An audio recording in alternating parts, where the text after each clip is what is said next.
Beautiful. Yeah, I wear red on this side for safety, so that you can so that you can see me. But yeah, you're muted. But it is the I'm muted, yes. it's the color of Ferrari, isn't it? Yes, it is. And it's also the color that my World Gaming Club has decided for our outfits, as you can see. So we have it here with my name. Actually, it's my nickname, Duca. Yes. And it is called Tassos Belli. We created this association. I mean, we were so young. I can say 35 years ago could be. It's unbelievable. That is a long time ago, isn't it? It was definitely a long time ago, and it was nothing for like 10, 12, a dozen people, playing on and off for 20 years. And then when I was already in the United States, this association still existed. But a friend of mine from my hometown took it to a completely different level. So he basically created, if we want, more kind of a movement around it by starting visiting all the different convention in Italy. And so under this name, Board Game Storico, which means historical board gaming. So it started to get all the people in Italy to get together, play together at this convention, and kind of revamping the hobby in the country. And it worked because of social media, of course. It's a completely different dimension that we could accomplish starting from 2000, 2004, 2005. And now we have, I don't know, 2,300 people that are associated. Of course, these are not, all of them active. And, the number of active players is probably a few hundred, but it's still a big number. Yes. So anyway, he adopted the red skirt here and the red outfit for the board game Storico. It looks very smart, and whenever we see that in social media, we know it's you. Yes, it's me and my friend Vic. Yeah. Yes, yes. So how long have you been in the United States? How long? So I had two stints. The first one was 4 years. I worked in Wall Street in New York City, again, many, many years ago. Then went back to Europe. And after 6, 7 years, came back. And I've been living in Washington, D.C. with my family since 2004. So it's a long time. I could almost say I'm half American now if I consider how many years I've lived here. Yes, yes. Well, we're a melting pot, so we're all from from somewhere, yes. And I don't know. When I go back to Italy, my friends say, "Okay, oh, you're still there, but you're not coming back. Tell the truth. You like it there, don't you?" And my answer is yes. I do like the United States. It's a great country. People are happy here.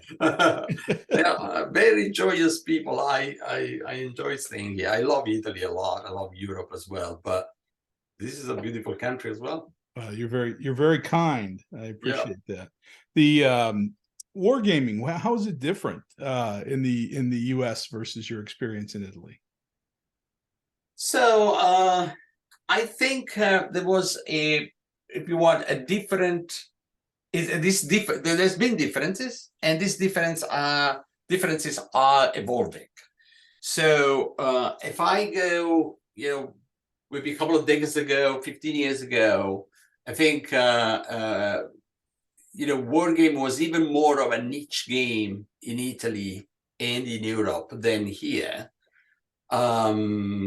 Because war game in particular, the classic war game, is born here. So since it was born here, you have a much bigger, much larger number of players and so on. So it was very niche play. And the evolution has been that initially what happened here, which has been, again, I think a lot due to the social media, a lot due to the possibility for people to get together and play, maybe even using support. People have started evolving the hobby by cross, pollinating, if you want, with board gaming, Euro gaming, other form of gaming, and so there has been, I think, a substantial evolution, not only in the hardware. We have much better pieces and maps today, but it's really the software. If you look at the rules today, first of all, there's much more play testing, and there are much more. It's very difficult that products go on the market that they're completely failure.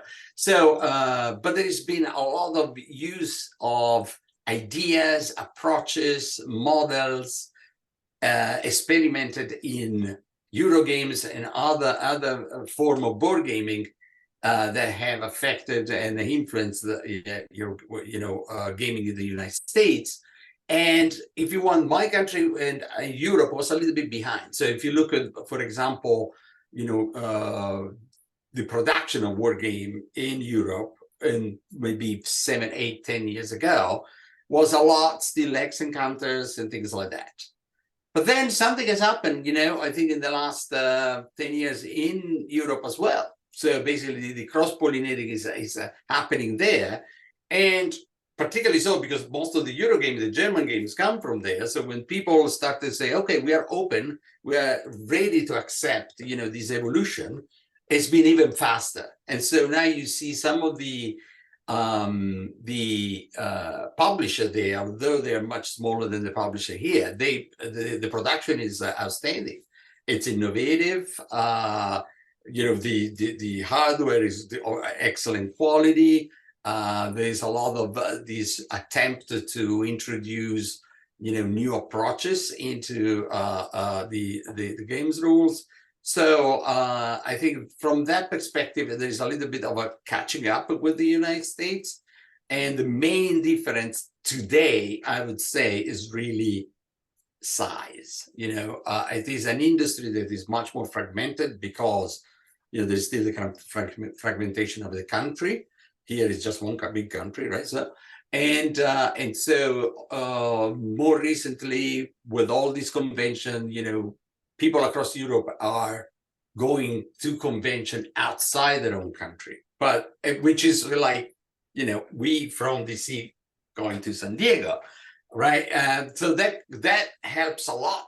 The exchange of ideas and the growing of the hobby that you can have here with such a big market. That is happening now in Europe. We have people going to France from Italy. Maybe we have an interesting publisher from Warsaw. He always comes to Italy. He's a nice guy with his son. The son does the art graphic, and they have a very, very copious production of titles, a lot of titles. And he's always come to Italy and try to understand and learn from us and vice versa. And I think the more that happen across Europe, the more we're going to have a much bigger market, and I think even better productions. Yeah. The history of board gaming is really quite amazing, right? I mean, the development of conflict board gaming, what we call war gaming in the United States, right? That happened through the 30s, 40s, 50s, and then the explosion of what we call Euro games, right? Only because that's their countries of origin, right? Yeah. It really is amazing how it all worked out, and it seems like much of it was influenced by the lasting impact of World War II. Mm-hmm. Certainly in Germany, right? Is that also the case in Italy? Yes, a lot. Particularly I would say Germany and Italy. The Germany has had a board gaming market way stronger, if you want, in relative size with the United States, again, relative to the size of the countries, than the US. So, in fact, what we call Euro games here in Europe, we call them the Germans, because most of these Eurogame were German productions of extremely high quality. So, and even, I was working in the European Commission about 20 years ago, so in Brussels, and so fantastic place to go because you have people from all over Europe, right? And many were playing games, and so there were a lot of Germans playing games, and so look at what these Germans are playing so much game. Well, because there is a market there. So they just love to play games. They love to play these family games. They grew up playing these family games, and the key features that affected me. I went there and I was already, probably 15 years, 20 years a board gamer at the time. 20 years of board gaming at the time. What struck my attention at the was, well, there are no war games here. There's a lot of games about farm, a castle, what Canals. whatever the war game. Well, of course, you wouldn't be successful, producing a war game in Germany after World War II. And it was the case also in my country, of course, because, having experience to be on the wrong side of the war. So that didn't fly high. If you say, hey, I want to do something on a war, war is not good. So I think that had somehow an influence. In fact, I think the most fertile country was Great Britain, if you look at the 60s, the 70s from that perspective.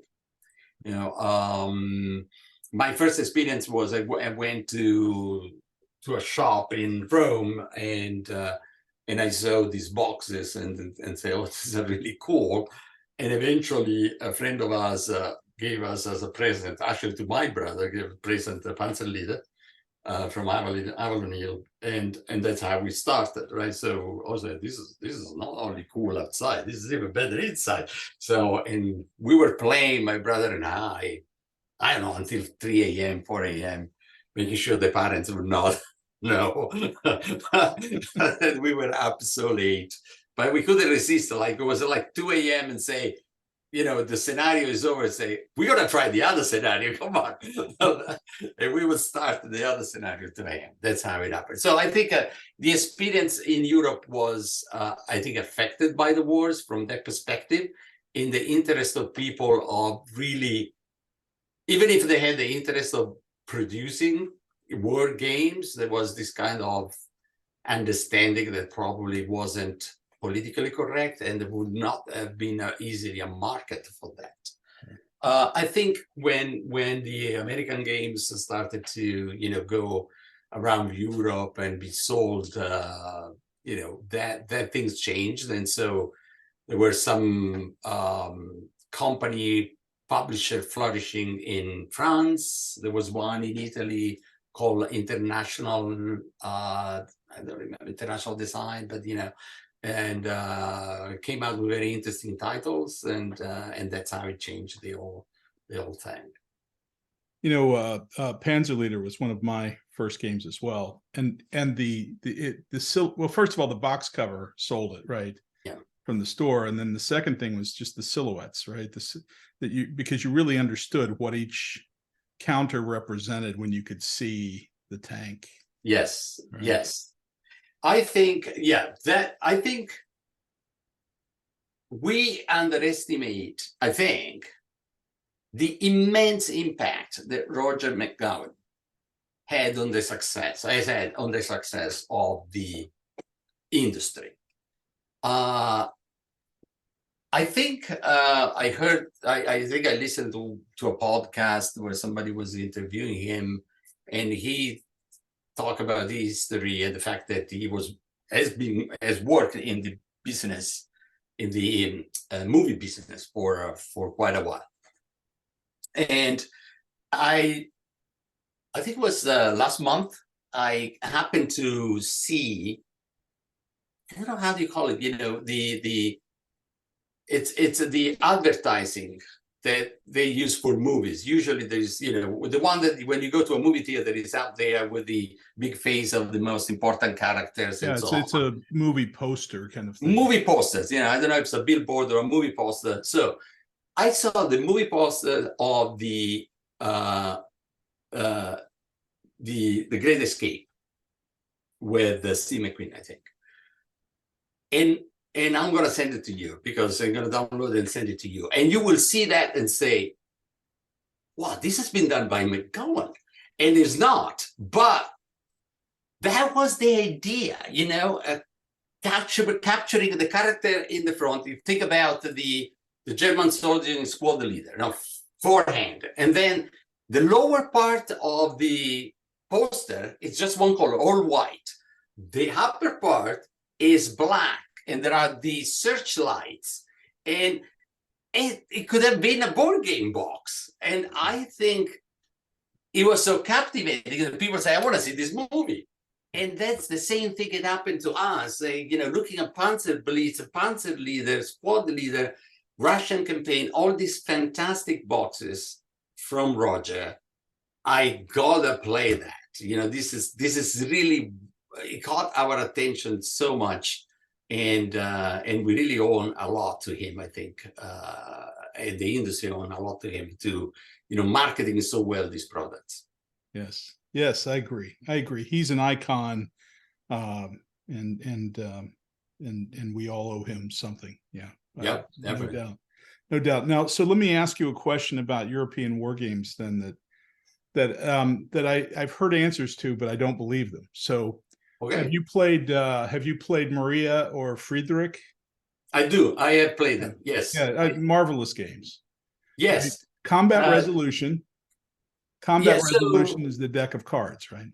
Yeah, I think they are controversial, right? Because of the decision to use the suits and the cards for driving the game, right? But I don't think the point is you know, whether you like or not that particular approach. You know, to me is more like it's a clear example of a pretty strong attempt at changing. You know, so innovation. The quality of the games are very high in terms of production. There was not only the attempt at innovation, but there was also the attempt, or maybe one of the features of the innovation, was covering the campaigns of the game in a relatively in a way that you can play the game in a session. So that there was a lot in the box, you know, relative simplicity, but beautiful.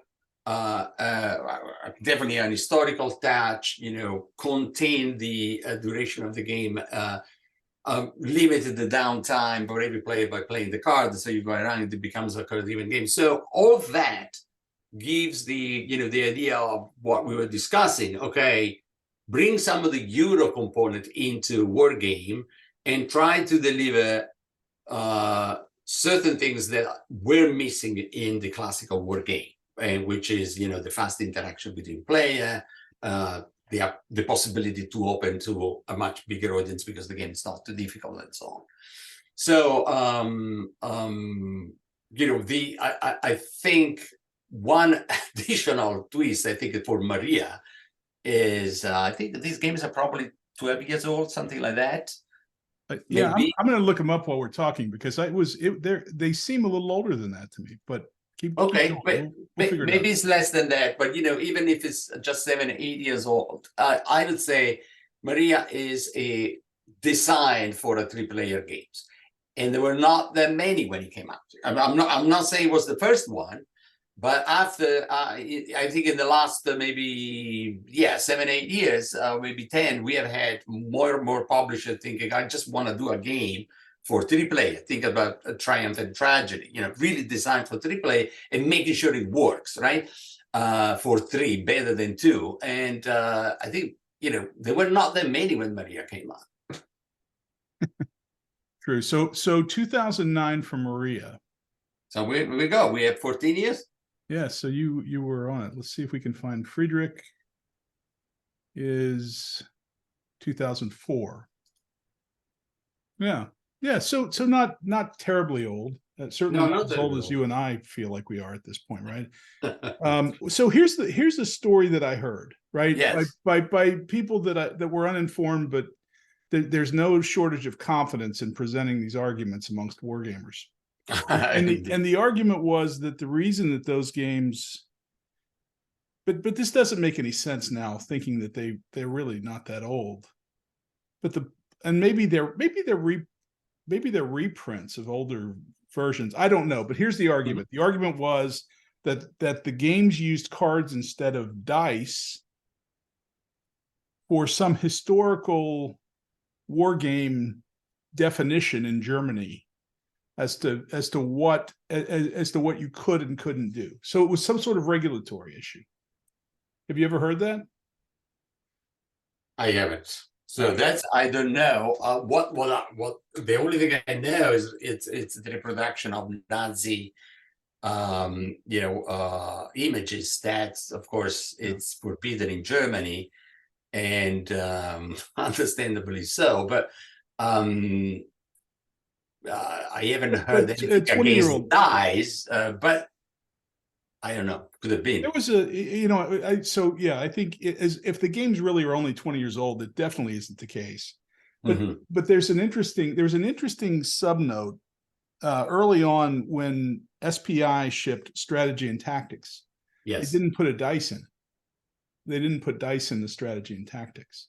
So and there was a reason that they didn't do it, right? Aside from trying to save money, and that was that it changed the content from a certain type of media to another media that required a higher shipping cost.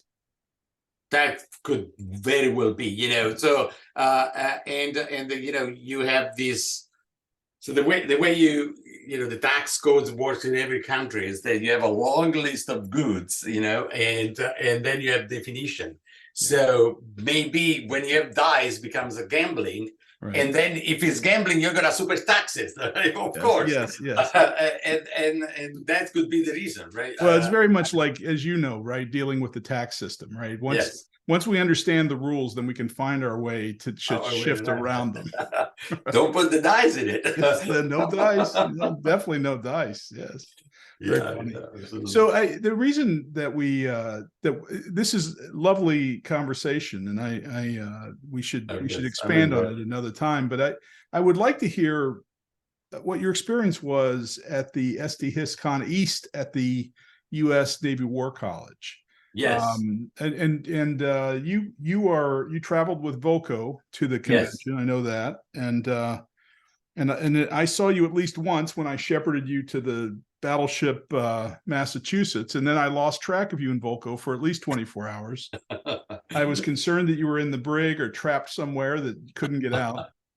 But I would love to hear your impressions, especially given your European perspective. Yeah, absolutely. And we're actually trapped in the battleship for a little bit, but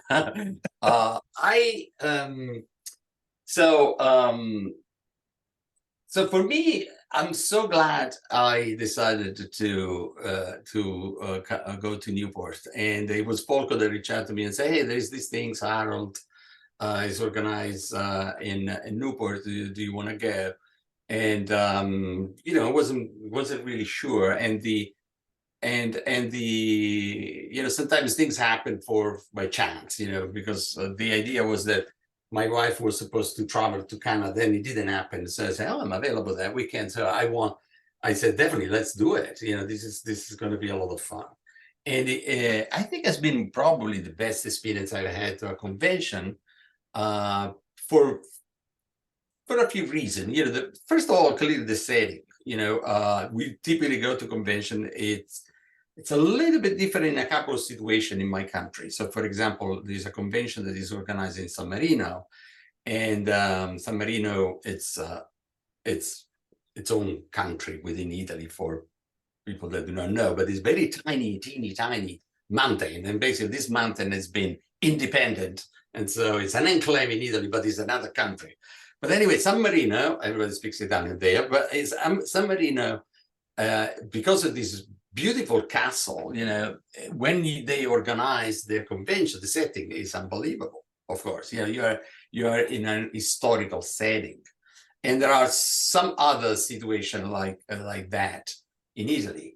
But in general, both Italy and France, Germany, when you go, the convention is into a big hotel or something like that. And we instead had this fantastic opportunity to be in the setting of a museum, and it was a history museum. And so we were surrounded by, as you remember, models of warships and maps and all the kind of things. So the settings was the first things. The hospitality provided by the War College, I think, also has been very, very special and unique. And I think that has also created kind of a twist, because typically the convention is kind of a self-organized. So if we do one in Italy, my association would do that, or the hosting association would do it. If you do in San Diego, you would be the host, right? But here we had a third party, if you want. Was very concerned about making sure that this was successful, and they went the extra mile to do that. So not only there is the clearly desire from the host of from the organizer to make it successful, but you have this third party that also brings enthusiasm into it, and that was fantastic. Finally, for me, I got lucky, because what happened is that we went to the battleship, and I got lost.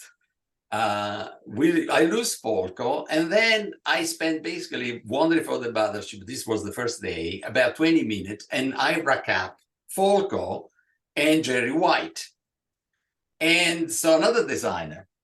And it is unbelievable, because Jerry is working on Pacific Chase, which is basically the sequel of Atlantic. So it was kind of in this naval warfare mode. Folco is also working on a Pacific War game. I don't know if he has said that officially yet, but he's focusing on that. And we were in a battleship, so the conversation was awesome.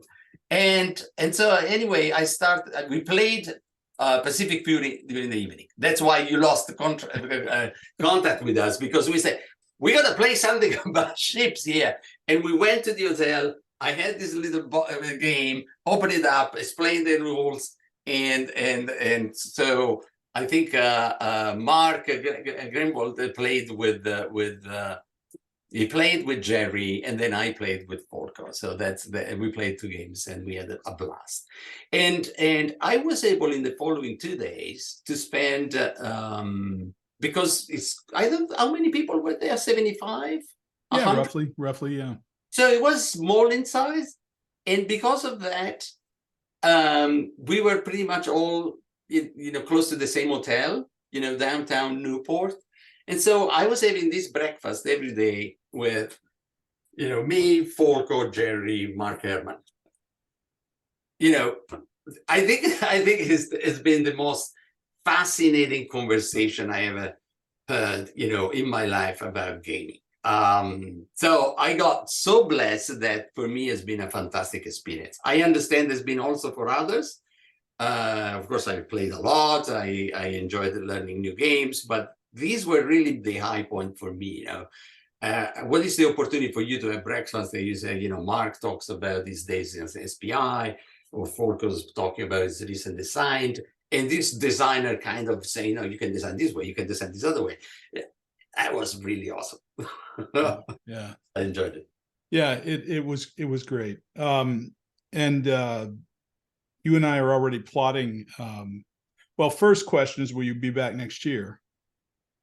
Oh, so there are 2 things. The first one, do you want to be back? Which the answer is definitely yes. And will I be back? That depends on many, many different things that needs to align. The children is the first things, what's going to happen with them in that period, and family. We were lucky because in that time of the year, usually we are not in the country. We are in Europe. So that's usually the time of the year when the children are out of school, and we take the opportunity to go visiting our families. It was a little bit different this year because of my daughter. We had to come back earlier, so we were here already early August. I knew that, and so I could book. So I need to really see what is the situation with my traveling again next year. But if I am in the US, it's most likely a yes. Good, good, good. And then you and I are already laying the groundwork for SD Hist Europe. Yes, I spoke with my friends as well already. So I said, we want to do that. I think we are ready to provide the settings and the organization. We just have to convince people to fly over there To and come, yes. SD Europe. It's gonna happen. Very good. Well, hey, great seeing you at the convention, and good fun, and I look forward to playing a game, talking again soon. Absolutely. Thank you very much for having me. And yes, let's play a game together.